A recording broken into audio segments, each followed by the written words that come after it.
अस्सलाम वालेकुम स्टूडेंट्स। आज मेरा आपका पहला लेक्चर होगा सोशियोलॉजी पे और सोशियोलॉजी में हमारे पास टू पेपर्स आते हैं। पेपर वन जो डील करता है वो general sociology the discipline and around the world how the sociologists have contributed in developing this discipline and paper two basically deals with Indian sociology. यहाँ पे हम स्पेसिफिकली पढ़ेंगे इंडियन सोसाइटी के बारे में। We will study about our Indian thinkers, we have M N Srinivas, Andre विते etcetera. So we have two papers and पहले paper का पहला topic I will be taking it today and उसमें मेरा पहला लेक्चर आएगा on modernity and social changes in Europe, right. तो before I move on to what is sociology, मैं start करूंगी what do you mean by society and ये society into existence आती कैसे है। तो first question we are going to address is what is society. Now society is basically a group of individuals who interact with one another in order to achieve certain common goals, and these group of individuals जो है they have a shared culture, right? So what is society? A group of individuals, they interact with one another either directly or indirectly based on a common culture. This is the definition of society. And what is this common culture? Common culture मतलब based on certain common goals, based on certain shared languages या shared beliefs that these people have. Okay. Now, what is the need for having a society? Basically, man जो है, he is a social being. We all have our own desires and our own goals. And as an individual, this cannot be achieved. For this, man needs to come together as a society. He needs to come together in groups. He needs to interact either directly or indirectly in order to be able to achieve these goals. That is the reason why societies basically exist. उसके बाद, this is the definition of society. Society जो है, it consists of various institutions, right? हमारे पास society में बहुत सारे social institutions होते हैं। Now, what do I mean by a social institution? Institution is basically a framework in a society. Okay, framework basically means what are the different parts that the society is made up of. For example, मैं बोलूँगी family is a social institution, right? Society consists of family. Then another social institution is religion. Indian society में another social institution is caste. These are all examples of social institutions. Based upon these institutions, हमारी society is basically organized. And जो हमारे पास ये various social institutions होते हैं, they basically interact with one another. Okay? There is an interaction among institutions. What do I mean by that? For example, मैंने कहा आपको caste एक institution है and economics एक institution है, ठीक है? So हमारे पास how does caste interact with economic institution? That is an example. For example, अगर हम इंडिया में लेंगे, low caste जो है that determines your occupation. It used to in the Indian society. If you were a low caste, आपका जो occupational mobility था वो limited था. There were certain occupations that were reserved for the low caste. For example, manual scavenging. ठीक है? Earlier on हमारे पास जजमानी relations होते थे. Right now हमारे पास एक free market system है, but पहले हमारे पास जो relations थे, that is the services that were basically provided, they were based on your caste.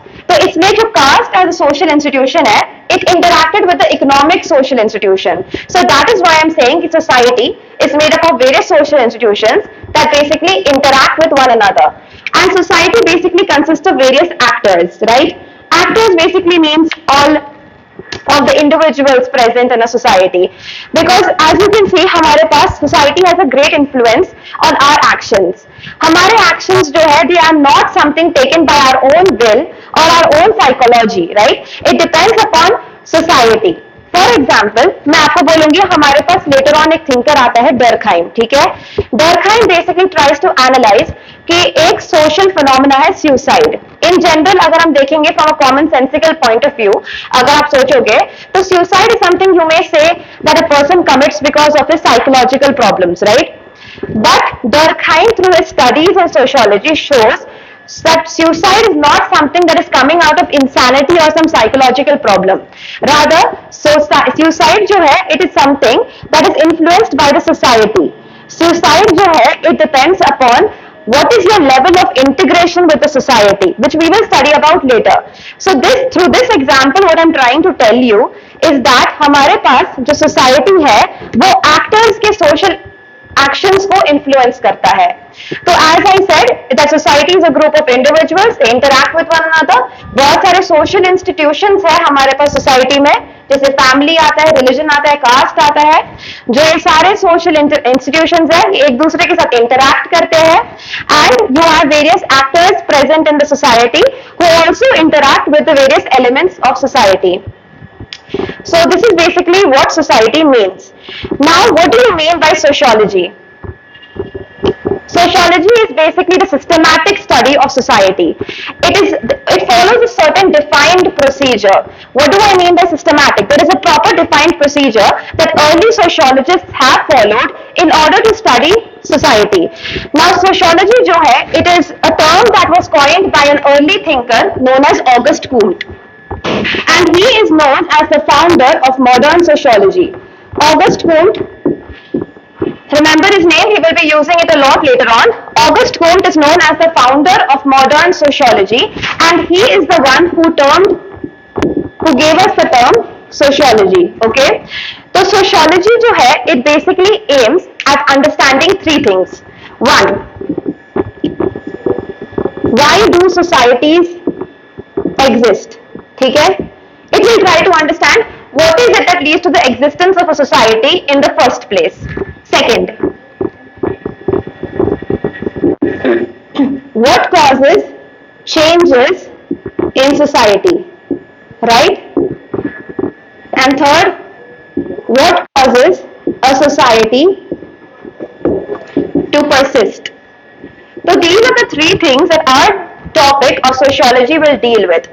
Sociology will basically try to understand ki how societies originate, what is the reasons for persistence of some societies, and what is the reason that our societies, they keep changing with time. This is basically the subject matter of sociology. And you will see ki sociology जो है, and you will see जो हमारे पास sociology है, वो basically originate हुआ because of various changes that took place in Europe. So it is a relatively, जो हमारे पास sociology है, ये एक young discipline है. As compared to जो हमारे पास sciences वगैरह था, sociology एक नया discipline है, और ये हमारे पास आया because of changes that took place in Europe. तो अब आगे हमने देखा कि what is sociology, and हमने देखा कि initially जब हमारे पास sociology आया था, तो everyone was concerned कि sociology एक science है. सबने कहा कि sociology एक science है because early on हमारे पास उस वक्त जो science discipline है, वो नया आया था. You had बहुत सारे inventions वगैरह हो रहे थे, तो because उस वक्त science जो है पीक पे था, वहां पे काफी celebrated था science. तो हमारे पास जो early sociologists थे, वो बोलते थे कि sociology भी एक science है. Now what do I mean by sociology एक science है? जैसे हमारे पास कोई भी science होता है, it is based on facts, है ना? कोई भी science जो होता है वो facts पे based होता है, and कोई भी science जो होता है उसमें हम टेस्ट्स कंडक्ट करते हैं, and based on those test हम फाइनली एक थ्योरी बनाते हैं, राइट? एंड वो थ्योरी यूनिवर्सल होती है. Take the Newton's laws for example, right? एक यूनिवर्सल थ्योरी है हमारे पास जो साइंस में है. वैसे जो अर्ली सोशियोलॉजिस्ट थे वो बोलते थे कि सोशियोलॉजी भी एक साइंस ही है. सोशियोलॉजी में भी हम कुछ फैक्ट्स है जो सोसाइटी में प्रेजेंट है, जिसको हम स्टडी कर सकते हैं, and based on that facts हम एक थ्योरी बना सकते हैं, और जो वो थ्योरी होगी वो एप्लीकेबल होगी थ्रू आउट. फॉर एग्जाम्पल, अगर मैं बोलूं कि सोशियोलॉजी को हम कैसे एक साइंस मानते थे, मेरे पास एक थिंकर था स्पेंसर, ठीक है? स्पेंसर, हम सबने सुना है डार्विन की जो एवोल्यूशनरी थ्योरी है ऑफ ह्यूमन एवोल्यूशन, राइट? वैसे ही तो डार्विन की जो एवोल्यूशनरी थ्योरी थी उस वक्त, वो स्पेंसर ने सोसाइटी पर अप्लाई की। ही सेड जैसे एक ह्यूमन बीइंग में एवोल्यूशन होता है, वैसे ही सोसाइटी में भी एवोल्यूशन होता है, which basically means he said कि सोसाइटी एक ह्यूमन बॉडी की तरह है। जैसे हमारे ह्यूमन बॉडी में बहुत सारे पार्ट्स होते हैं, वो इंटरकनेक्टेड होते हैं, वैसे ही सोसाइटी में भी बहुत सारे पार्ट्स होते हैं, और जो ये पार्ट्स है ये इंटरकनेक्टेड होते हैं। That is what he try to apply science in sociology. तो जैसे मैंने आपको कहा कि पहले हमारे पास सोशियोलॉजी को एज अ साइंस ट्रीट करते थे। जो अर्ली सोशियोलॉजिस्ट थे उन्होंने कोशिश की थ्योरीज बनाने की। अगेन वी नो इसमें कुछ लिमिटेशंस आएंगी। अगर आप खुद भी देखोगे सोशियोलॉजी जो है उसका सब्जेक्ट मैटर ह्यूमन बीइंग्स है। ह्यूमन बीइंग्स में हमारे पास कुछ कॉन्शियसनेस होता है, right? We are not things. Science जो है वो मैटर स्टडी करता है, राइट? साइंस मैटर के साथ डील करता है। मैटर में कोई कॉन्शियसनेस नहीं होता है, इसलिए जो भी आप फैक्ट्स ऑब्जर्व करोगे, जो भी आप थ्योरीज बनाओगे, वो कांस्टेंट रहेगी, वो यूनिवर्सल होगी। लेकिन when it comes to sociology, we are studying human consciousness. जब हम ह्यूमन कॉन्शियसनेस स्टडी कर रहे हैं, इसका मतलब कि that can change. Human consciousness is influenced by the society, right? It is not something that is constant. इसलिए हमारे पास there was a criticism against sociology being studied as a science, ठीक है? तो this is just a brief overview of हमारे पास early sociology कैसे आई। We will go into a detail in this chapter where we will study हमारे पास modernity जब आई थी Europe में। तो earlier हमारे पास जब sociology आया, as I told you, हमारे पास different thinkers थे। उन्होंने कहा कि हमें sociology को as a science study करना है। ये आपके दूसरे चैप्टर में डिटेल्ड में है, sociology as a science। वहां पे हम हर एक थिंकर को डिस्कस करेंगे और डिस्कस करेंगे कैसे sociology as a science हम मान सकते हैं और कैसे नहीं मान सकते हैं। फिलहाल मेरा टॉपिक आज का ये रहेगा कि sociology as a discipline आया कहां से, एंड टू स्टडी दैट हमें जाना पड़ेगा back to the dark ages in Europe, जब हमारे पास एक डिफरेंट सोसाइटल कॉन्टेक्स्ट था। बिकॉज हमारे पास जब हम यूरोप में थे, long back, decades back, centuries back, what we had is the dark ages. Let me just get to that now.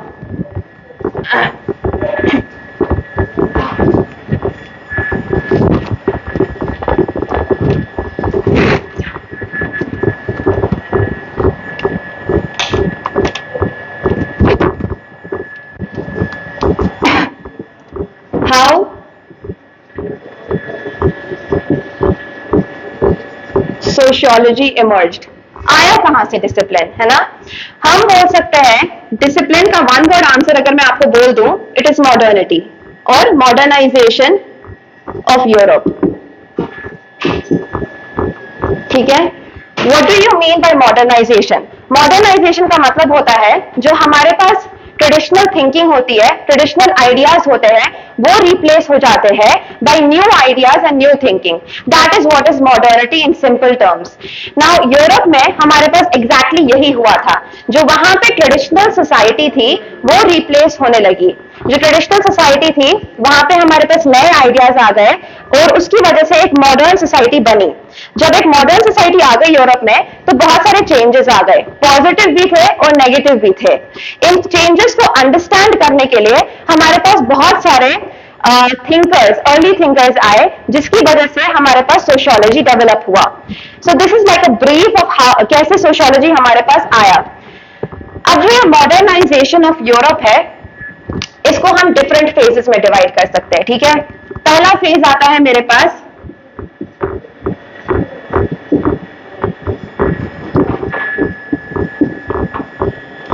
Ideological modernity, ठीक है?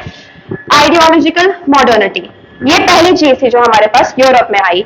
अब मैं पहले आपको यूरोप का कॉन्टेक्स्ट समझा देती हूँ। पहले हमारे पास यूरोप में एक पीरियड था जिसको हम डार्क एजेस बोलते थे। डार्क एजेस में क्या होता था कि जो किंग है वो डिवाइन था।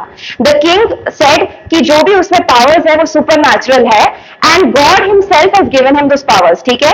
एंड किंग जो था, मोनार्की थी। अभी हमारे पास डेमोक्रेसी है, आपके पास power lies with the people, but long back ऐसा नहीं था। हमारे पास एक मोनार्की होती थी, एक किंग होता था। ही यूज्ड टू क्लेम कि मेरे पास बहुत सारे डिवाइन पावर्स है, सुपरनैचुरल पावर्स है, एंड thereby वही सारे ऑर्डर्स को एग्जीक्यूट करता था, and that caused exploitation of common man, क्योंकि कॉमन मैन का इसमें कोई से नहीं होता था, राइट? तो हमारे पास डार्क एजेस में एक और चीज थी कि रिलीजन जो है वो सोसाइटी का कॉर्नर स्टोन था. दैट बेसिकली मीन्स कि एवरीथिंग इन सोसाइटी जो है it was based on religion. इसका मतलब जो क्लर्जी थी यूरोप में, which basically means the church, ठीक है, जो चर्च था यूरोप में, दैट वाज ऑल पावरफुल.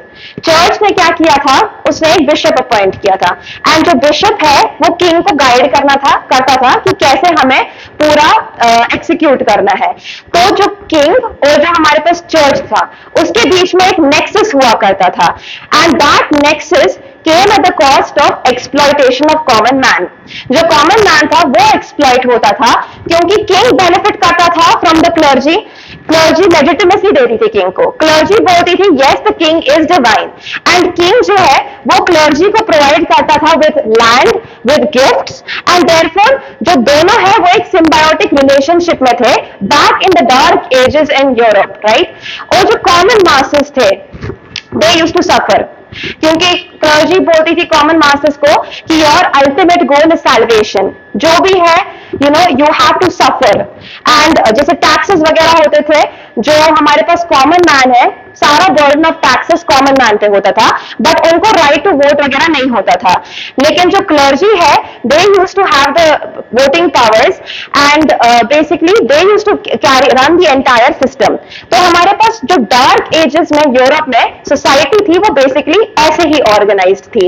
एक मोनार्की था, एक पावरफुल क्लर्जी थी, और सोसाइटी का एक्सप्लॉइटेशन होता था. देन what happened is एक ideological modernity आने लगी. Ideology पहले I'll tell you what ideology is. Ideology is basically a set of ideas, ठीक है. And modernity मैंने आपको कहा is new thinking. तो न्यू आइडियाज आने लगे, ठीक है. जो ये हमारे पास प्रिवेलिंग बिलीफ था डार्क एजेस में वो चेंज होने लगा. एक आइडियोलॉजिकल मॉडर्निटी आने लगी. कैसे? There are two things. One is renaissance and the other is enlightenment, ठीक है. दीज टू वर्ड्स, इस पे अभी हम डिटेल में जाएंगे. रेनेसांस का मतलब होता है रीबर्थ और अवेकनिंग, ठीक है. पहले इसी पे फोकस करते हैं. रेनेसांस क्या था? तो हमारे पास जब डार्क एजेस थे सोसाइटी ऐसे ऑर्गेनाइज थी कि हमारा किंग डिवाइन था, चर्च ऑल पावरफुल था, और कॉमन मैन का एक्सप्लॉइटेशन था. यहां पे अब हमारे पास नए आइडियाज आने लगे. इसको हम बोलते हैं रेनेसांस, रीबर्थ और रीअवेकनिंग. रीअवेकनिंग किसकी? सोसाइटी की. क्यों हुई? क्योंकि नए आइडियाज आ गए, नई आइडियोलॉजी डेवलप हो गई. एंड किसने किए ये नए आइडियोलॉजीज डेवलप? जो उस वक्त के थिंकर्स थे, अर्ली थिंकर्स जो उस वक्त थे.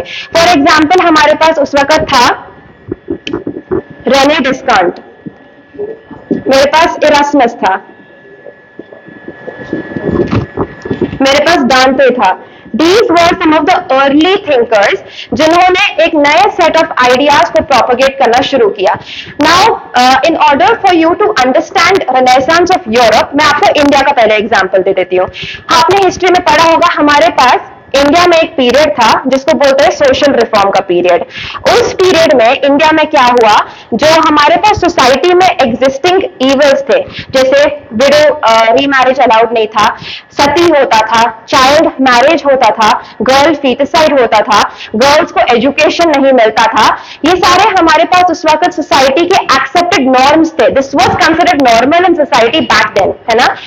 उसके बाद हमारे पास सोसाइटी में एक अवेकनिंग हो गई जब हमारे पास वो सोशल रिफॉर्म पीरियड आ गया. उस सोशल रिफॉर्म पीरियड में नए आइडियाज आ गए. अगेन वो जो आइडियाज आए थे वो इंस्पायर्ड थे by liberty, equality and fraternity. उन नए आइडियाज का ये मकसद था कि हर कोई इक्वल है. आप किसी भी लोअर कास्ट को नहीं रोक सकते हो टेंपल जाने से, किसी भी लोअर कास्ट को नहीं रोक सकते हो पब्लिक स्पेस यूज करने से, आप चाइल्ड मैरिज नहीं करवा सकते हो. Women have the right to education. जो नए नॉर्म्स आ रहे थे सोसाइटी में they were based upon the ideas of liberty, equality and fraternity, right? And हमारे पास उस वक्त जो thinkers थे थे जिन्होंने ये प्रोपोगेट किया, उनमें आता है ऑब्वियसली आपने पढ़ा होगा Raja Rammohan Roy. He is also known as father of Indian renaissance, ठीक है। तो जैसे उस वक्त इंडियन सोसाइटी में एक अवेकनिंग हो गई, दैट वाज लेड बाय राजा राममोहन रॉय। उस वक्त हमारे पास जो ये पुराने नॉर्म्स थे, पुरानी थिंकिंग थी, इसको चैलेंज किया गया और रिप्लेस किया गया नई थिंकिंग के साथ। वैसे ही हमारे पास यूरोप में भी हुआ। यूरोप में भी ये रेनेसेंस आया जिसमें जो पुराने आइडियाज थे, पुरानी थिंकिंग थी, उसमें सारे को चैलेंज किया गया by certain philosophers, as I listed the names over here, and they brought in new ideas, ठीक है। एंड हमारे पास जैसे अर्लियर क्या होता था, in the dark edges church was considered to be the center of everything, right? अब यहाँ पे रेनेसेंस में humanity was put at the center of everything, ठीक है। Humanity is what matters। तो इसमें humans became the center of discussion, ठीक है। not the clergy, not the king, but it was humans that became the center of discussion। now renaissance के मेरे पास 4 pillars आते हैं। there are 4 pillars of renaissance। एक आता है फिलोसोफर्स, एक आता है रिलीजियस रिफॉर्म्स,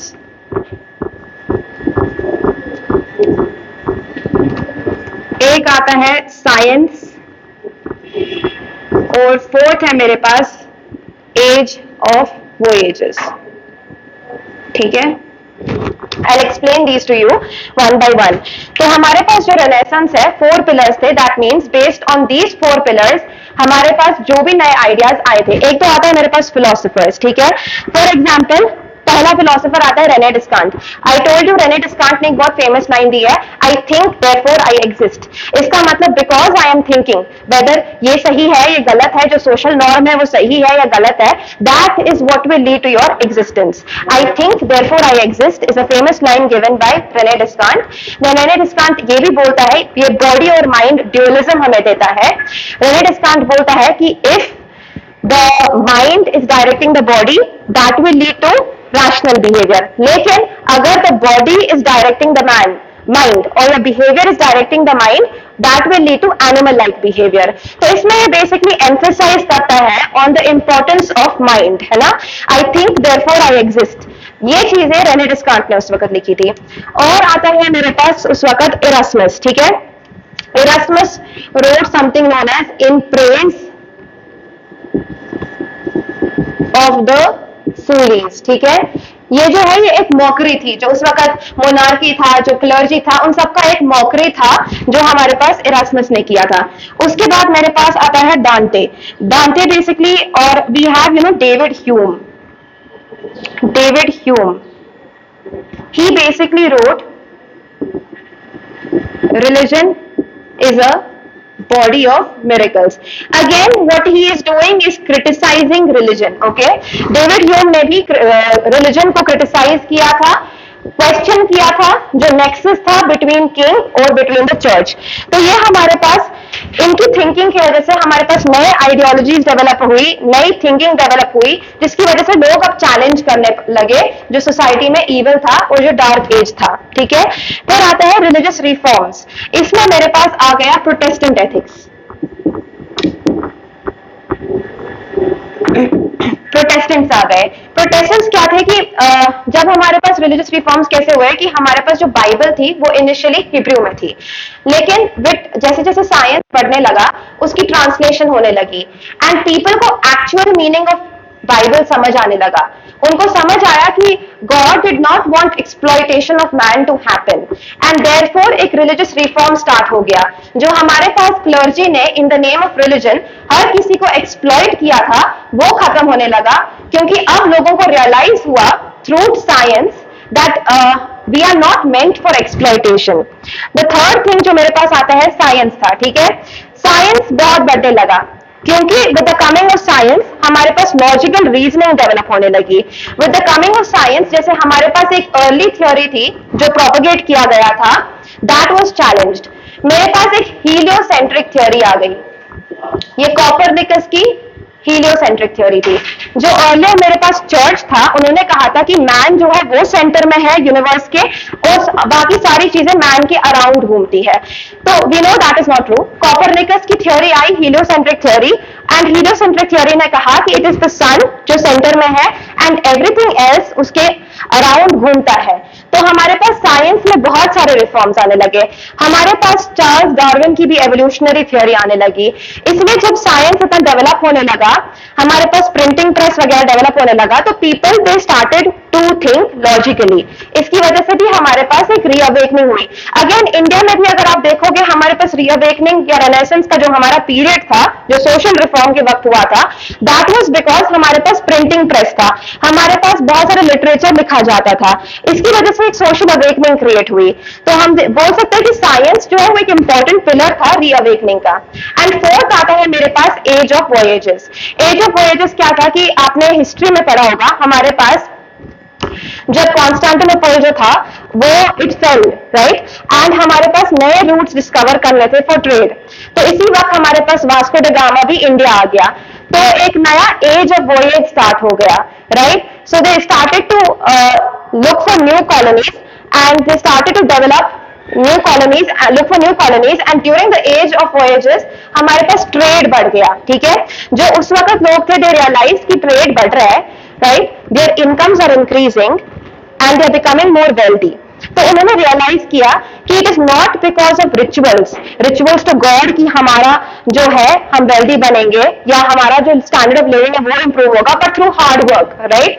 तो इवेंचुअली हमारे पास बिकॉज ऑफ वॉयेजेस ट्रेड बढ़ा, कॉलोनियलिज्म बढ़ा, people started to work harder and they stop relying on religion as a form of salvation. तो basically thanks to the age of voyages भी मेरे पास एक reawakening हो गई और रीबर्थ हो गया, ठीक है। फिर आता है दूसरा enlightenment. Let me just sum up renaissance for you.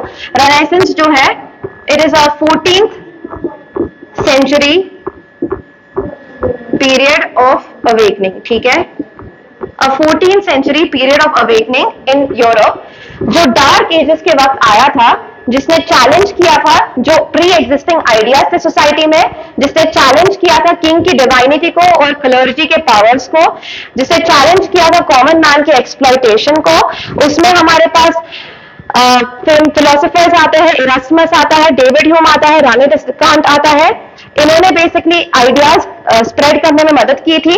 हमारे पास रिलीजियस रिफॉर्म्स आ गए, हमारे पास साइंटिफिक प्रोग्रेस हो गया, और हमारे पास एज ऑफ वॉयेजेस हो गए, जिसकी वजह से हमारे पास एक पीरियड ऑफ अवेकनिंग आती है, जिसको हम रेनेसेंस बोलते हैं, 14th century period of awakening in Europe. उसके बाद आता है हमारा नेक्स्ट, उसको बोलते हैं एनलाइटनमेंट, ठीक है। अब एनलाइटनमेंट क्या था? एनलाइटनमेंट जो है वो 1600 से 1789 के पीरियड इन यूरोप को बोलते हैं। It was an intellectual movement. Again हमारे पास यूरोप में, as I told you, monarchy होती थी, डेमोक्रेसी तो काफी दूर तक नहीं आई थी, हमारे पास अभी मोनार्की ही थी। पॉलिटिकल इंस्टीट्यूशन काफी एक्सप्लॉइटेटिव था, इसलिए हमारे पास एक इंटेलेक्चुअल मूवमेंट आ गई from the period of 1600 to 1789 Europe में।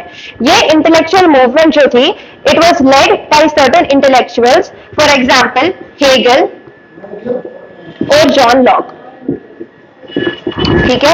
ये कुछ एग्जांपल्स है, बहुत सारे थिंकर्स थे उस वक्त। नाउ टू थिंकर्स जो मैं डिस्कस कर सकती हूँ यहाँ पे, वो है हेगल और जॉन लॉक, जिन्होंने हमारे पास एनलाइटनमेंट में उस वक्त हेल्प किया था।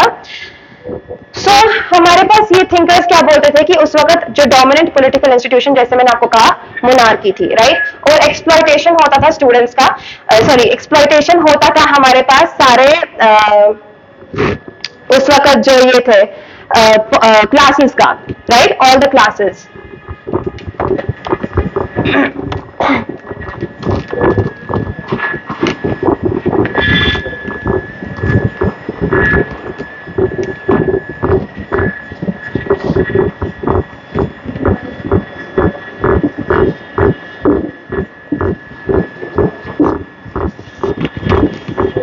एनलाइटनमेंट, ठीक है,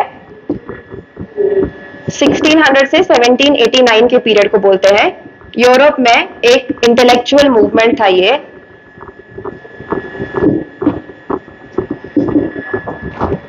ओके।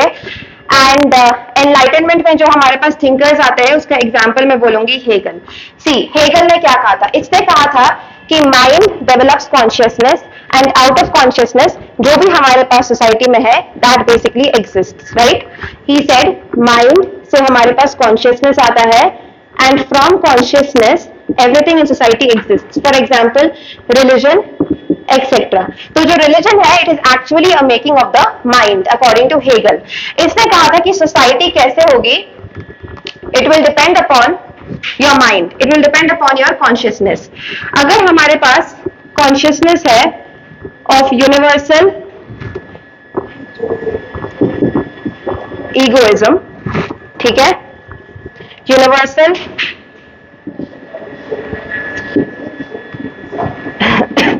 इमोशनैलिटी और यूनिवर्सल ऑल्ट्रुइज्म,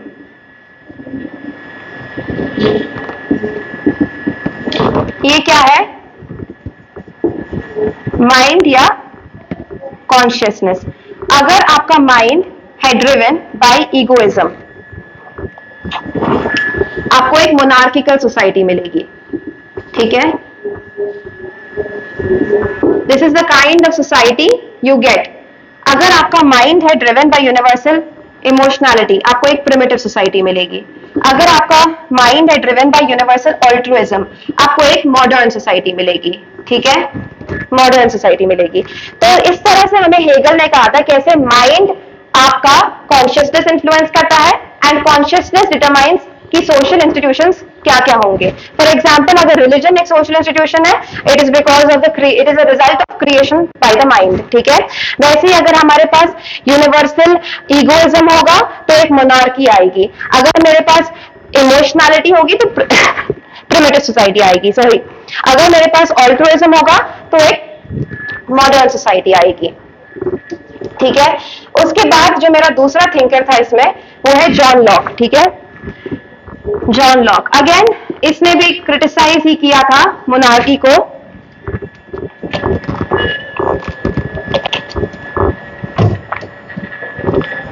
जॉन लॉक ने कहा था कि in the state of nature man जो है वो फ्री था, ठीक है। ही सेज कि in the state of nature man is basically free and later on क्या हो जाता है कि मेरे पास मोनार्की आती है। मोनार्की की वजह से मैन का एक्सप्लॉइटेशन हो जाता है। Initially, man in the state of nature, that means without any political institution, is free, right? And जब एक monarchy आ जाती है, man का exploitation शुरू हो जाता है। And that is why John Locke basically said कि जो हमारे पास institution होगा, it needs to be based on certain rules, right? There needs to be a rule of law, there needs to be certain rules जिस पे institutions based होंगे ताकि कोई exploitation ना हो जाए citizens की। अब देखिए जब ऐसे ideas हमारे पास फैल रहे हैं, obviously जो वहां का उस वक्त political institution था, monarchy थी, they basically started to come under a threat। लोगों को नए आइडियाज मिल रहे थे एक्सप्लोर करने के लिए एंड पीपल जो है they started challenging the authority of the monarchy. So it was thanks to intellectuals like Hegel, intellectuals like John Locke, जिसकी वजह से हमारे पास एनलाइटनमेंट भी हुआ था यूरोप में इन 1600 टू 1789। सो एनलाइटनमेंट में बेसिकली ऑल एंड ऑल मैं बोल सकती हूँ कि enlightenment led to the idea कि किसी भी सोसाइटी को हमें साइंटिफिकली अंडरस्टैंड करना होता है एंड कोई भी सोसाइटी अगर हम रैशनली उसको ऑर्गेनाइज करेंगे तभी सोसाइटी प्रोग्रेस करेगी और तभी ह्यूमंस अपने फुल पोटेंशियल पे पहुंच पाएंगे। जब भी कोई सोसाइटी किसी रैशनल प्रिंसिपल्स पे ऑर्गेनाइज्ड होगी तभी हम प्रोग्रेस कर पाएंगे और तभी ह्यूमंस अपने पोटेंशियल पे पहुंच पाएंगे। रैशनल ऑर्गेनाइजेशन का मतलब कि हमारे पास रूल ऑफ लॉ होना चाहिए, एक्सप्लॉयटेशन ऑफ क्लासेस जो थे वहां पर उस वक्त यूरोप में वो नहीं होना चाहिए, जो डोमिनेंस था मोनार्की का और क्लर्जी का वो नहीं होना चाहिए। So that was the basic idea of enlightenment।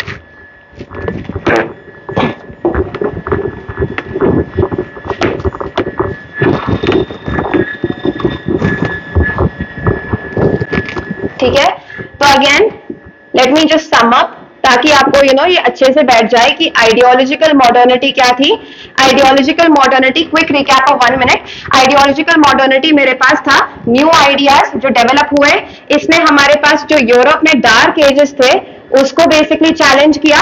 Dark ages पे मेरे पास किंग जो है वो डिवाइन था और जो मेरे पास क्लर्जी थी वो ऑल पावरफुल थी।